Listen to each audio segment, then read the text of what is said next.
Merci Bonjour Pierre. de m'accueillir dans votre magasin pour la dégustation de ces vins. Donc, Moi j'ai trouvé votre approche sympa parce que vous avez appelé en me disant que vous aviez un petit domaine en Alsace et oui. que le nom de mon magasin pouvait correspondre, donc j'ai trouvé ça intéressant. Voilà, on va goûter si ça me plaît. J'ai Ouais. déjà beaucoup de choses en Alsace.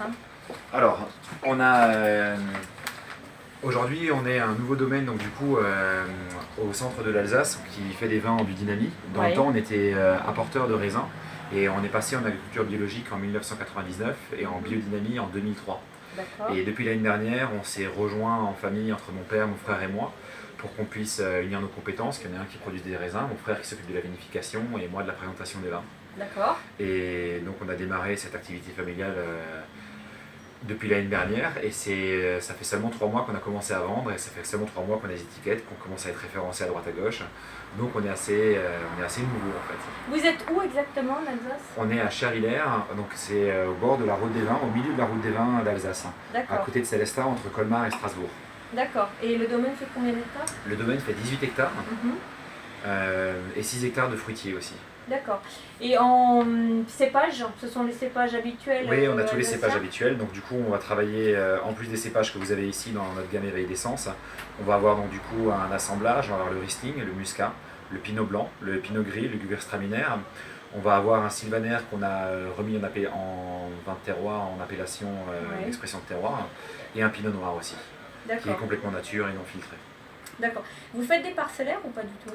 Ces parties-là, les expressions de terroir, c'est des parcellaires. D'accord. Le Ganser Rocker, c'est une Ah oui. parcelle. Ouais. Le Schifferberg, c'est une parcelle où on a beaucoup de schiste Mhm. dans le sol et on voulait vraiment mettre en avant le schiste par l'intermédiaire du Riesling. Le Hannenberg, on va de nouveau être sur des sols plus riches en montagne. Le Chervillers, on va être sur des sols graves, donc des sols pauvres qui vont nous permettre de faire remonter une certaine minéralité. Ensuite, on a aussi des grands crus en granit sur lesquels on va faire pousser du pinot noir ou du Riesling qui nous permettent de faire bien ressortir le terroir. D'accord. Donc là, ce ne sont que des 2016. Vous n'avez rien. Le domaine, il a vraiment été C'est ça. créé là. Et donc tout ce qui était avant. Tout ce qui était avant, on apportait les raisins à une coopérative. D'accord. D'accord. Et on a décidé d'aller au bout de la démarche, puisque comme on faisait toute la production de raisins en biodynamie, on voulait aussi faire la vinification et pouvoir suivre notre vinification à partir des raisins qu'on faisait. Pour vous donner une idée, on était dans la démarche dans laquelle on était avant, on était payé au kilo, comme on Oui. était apporteur de raisins, alors que comme on se tournait vers quelque chose de très qualitatif, on était sur quelque chose de l'ordre de 35 hecto-hectares, là où une entreprise similaire, normalement, produit entre 80 et 90 hecto-hectares. D'accord. Donc on est sur des rendements qui sont très faibles parce qu'on essaye de faire des grands vins. Et dans ce cadre-là, c'était dans la logique, ça devenait plus intéressant pour nous de valoriser notre produit et de le faire de A à Z. Ouais. En plus de ça, on avait toutes les compétences en interne qui étaient rentrées, puisque mon frère, qui est œnologue, avait fait des vinifications chez Marcel Dice, chez Ostertag, ou en Nouvelle-Zélande, en Afrique du Sud. Et il avait fait une formation en changeant d'ingénieur pour faire la vinification. Et donc il avait envie de vinifier nos propres vins. Et moi j'avais envie de rentrer, de m'occuper de la vente, et donc de démarrer l'activité commerciale avec mon père et mon frère.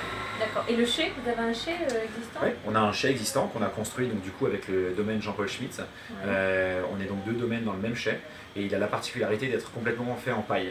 Et c'est Ah des oui. bottes de paille qui sont les unes sur les autres pour faire les murs. Et pareil, on a des bottes de paille pour faire le toit, ce qui nous a permis de faire un chai qui est bioclimatique. C'est-à-dire que dans toute la partie production et dans la partie stockage, il fait constamment 13 degrés avec les échanges que vous avez au sol. Mhm. Donc on arrive à faire des vins fins sans avoir besoin de creuser une cave dans la terre, ce qui est très pratique pour les vins et pour travailler. Et à côté de ça, on utilise le bâtiment est passif, il n'utilise pas d'énergie pour se refroidir ou se D'accord. réchauffer. Donc, Et ça reste à une température stable été comme hiver? été comme hiver, qu'il fasse moins 40 ou plus 40 degrés, il fait 13 degrés dans le chai D'accord. sans utiliser d'énergie. Faut que je vienne voir. C'est ce que vous voulez dire. Non mais de toute façon vrai. je viendrai voir. C'est gentil. Donc, parce que j'ai besoin de savoir comment, de Ouais. connaître les lieux, de connaître le vigneron sur place, de voir comment il travaille, qu'il m'explique vraiment. Là vous venez, c'est super. Merci. Et moi j'aime bien voir sur place. Ouais. Et vous utilisez quoi pour vinifier? Vous faites ce sont des cuves comment? Est-ce que vous avez peut-être fait des élevages en fût? Alors pour la partie que j'ai des vins que je vais vous présenter aujourd'hui, c'est nos premiers vins qui sont prêts. Ouais. Donc, c'est uniquement des cuves inox. On a des vins qui sont sur la fraîcheur, sur le fruit. Mhm. Et pour ça, on a travaillé en cuve inox pour commencer, et aussi parce que le chai se construisait au fur et à mesure, et qu'on n'avait pas encore la cuverie bois quand on a commencé à faire les différents cépages que je vais vous présenter ici. Ouais. Ensuite, pour la partie expression de terroir et pour les vins de l'année 2017, on a une partie de nos vins qui sont passés en foudre et on a des vins que je pourrais vous présenter à Noël qui sont passés en barrique. D'accord. Ok. Des blancs aussi ou uniquement des rouges? Pour l'instant, c'est que des rouges qui sont passés en barrique. Et par contre, en foudre, on a différents vins qui sont passés en barrique. Pour les blancs, on a du Pinot Gris qui est passé en barrique pour l'année 2017. Ouais. Et sinon, dans les foudres, on a un Gewürztraminer qui est passé en barrique, mais je ne peux pas vous présenter aujourd'hui. Et on a notre base crément, notre crément prestige. On utilise une méthode champenoise où tous les ans, on prend un tiers du crément de cette Solera crément et on le met dans le nouveau crément. Et on prend un tiers de notre nouveau crément et on le met dans cette Solera crément pour qu'il y ait un mélange qui s'opère entre les millésimes. Et que les levures du coup des millésimes anciens travaillent sur les nouveaux millésimes, qu'on ait une tendance qui soit donnée et qu'on ait des arômes du coup plus vieillis, comme des arômes tertiaires qui vont être intégrés dans le nouveau crément. Et là vous avez déjà un crément ou il n'est pas encore prêt. En fait on a 2 créments qui sont sur latte actuellement et qu'on va tirer peut-être l'année prochaine. On les goûte au fur et à mesure, donc on ne sait pas encore quand ils seront prêts. On laisse la nature faire. Et dès qu'ils seront prêts, je vous les présenterai. On goûte? Oui, c'est parti. Alors je peux commencer par vous faire goûter un muscat, qui est un 50% muscat d'Alsace, 50% muscat hautonnel. Donc il est élevé sur un sol qui pour lui est plus riche, c'est un sol granitique, sur une petite colline au-dessus du domaine, qu'on appelle le Rittersberg. D'accord. Donc tout ce qu'on fait pour la gamme éveil d'essence, on le fait en capsule à vis, parce que ça nous permet de moins protéger les vins comme il n'y a pas d'échange avec le bouchon et le liège. Et moins protéger les vins, ça veut dire réduire la dose de sulfite qu'on peut mettre pour faire les vins. On est sur des vins qui sont dans la norme des vins nature et on a certains de nos vins qui le sont complètement puisqu'en général on met entre 1 et 3 grammes à la mise, ce qui est quasiment rien, c'est une dose homéopathique. Et pour le pinot noir, on va mettre pour le pinot noir, on a un pinot noir qui est totalement nature sur lequel on est à 0. Là donc du coup pour le muscat, on est sur un muscat qui est complètement sec, on brûle tous les sucres.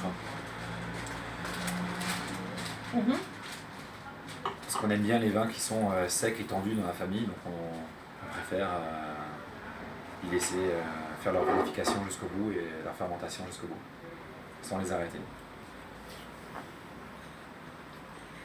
Il y a combien de grammes de sucre? 0. 0. Ah oui. On est à 0.